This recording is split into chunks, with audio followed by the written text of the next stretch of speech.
Salut, salut! On se retrouve pour le cours suivant en Java. Et maintenant qu'on a vu un peu la base de la base en Java, on va rentrer dans ce qui est un petit peu plus la partie logique. La partie logique. Donc, on va voir les conditions. Les conditions, c'est quelque chose d'extrêmement important en programmation, hein. Et comme je viens de le dire, c'est vraiment de la pure logique. Donc, qu'est-ce qu'une condition? Donc, une condition, c'est une manière de faire exécuter un code uniquement si, du coup, la condition, elle est vraie. Par contre, si elle est fausse, alors ce bloc de code ne va pas s'exécuter. Par exemple, on va demander l'âge à l'utilisateur, et s'il est majeur, on va lui dire bienvenue. Par contre, s'il est mineur, on lui dit reviens plus tard. Donc, comment on va faire ça? Tout d'abord, hein, pour commencer, on va lui demander son âge. C'est tout naturel. Donc, system.out.println, quel est votre âge? Ensuite, on va importer le scanner, voilà. On va le paramétrer dans notre code. Donc scanner, input égale à new, system.in. Et là donc on va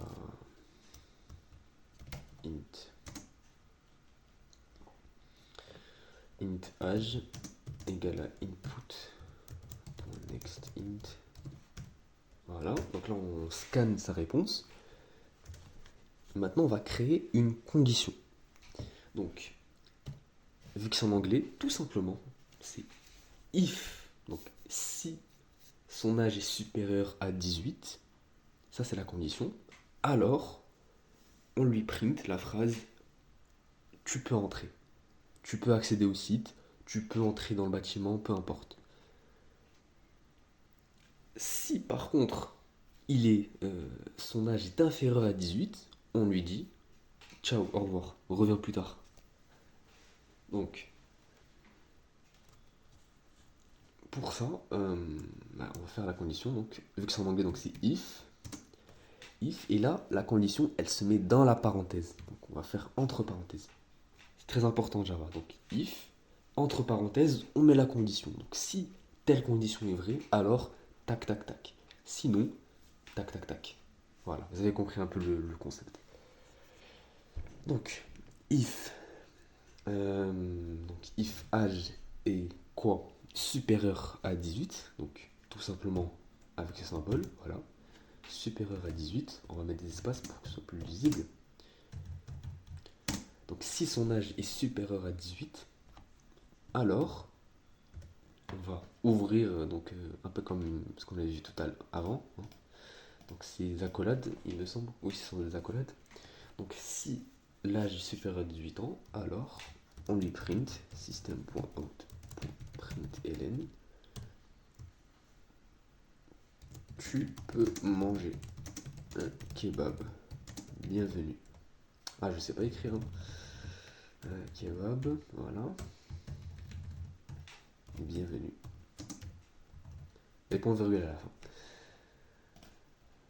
Par contre, si son âge il est inférieur à 18 ans, donc else, on va lui print system.out.println, tu es trop jeune pour manger kebab. Oh là là.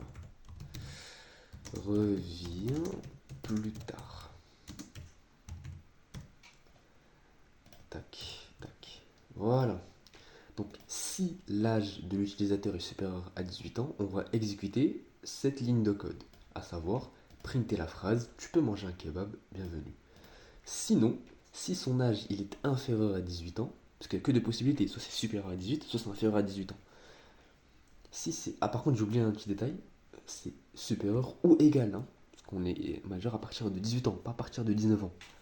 Donc c'est supérieur ou égal.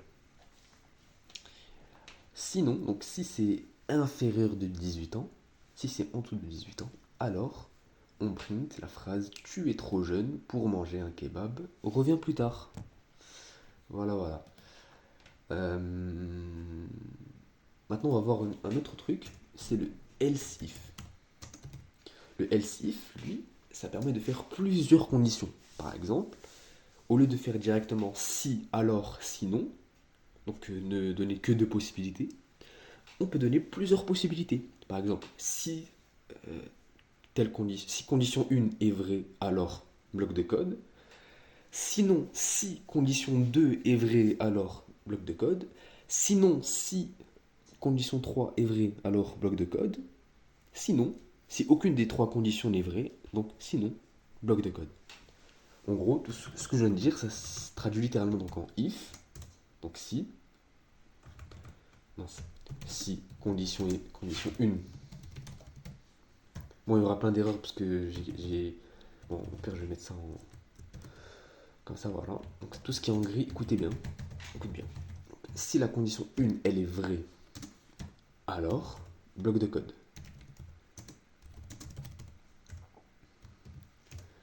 Sinon, si, donc si la condition 1 n'est pas vraie, mais que je veux voir une autre possibilité, à savoir la condition 2, donc sinon, si condition 2 est vraie, alors bloc de code.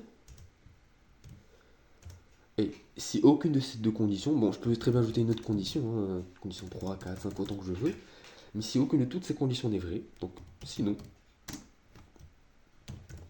bloc de code. Voilà ce que ça permet de faire. Par exemple, on va dire, voilà, on va créer un mini, très très très mini jeu, hein, mais bon. On va dire par exemple total résultat égal à 2. Voilà, égal à 2. On va dire au joueur de deviner le bon chiffre, donc le bon résultat entre 1 à 4. Ou plutôt entre 0 à 3. Allez, entre 0 à 3. Donc, vas-y, devine le bon nom. Le bon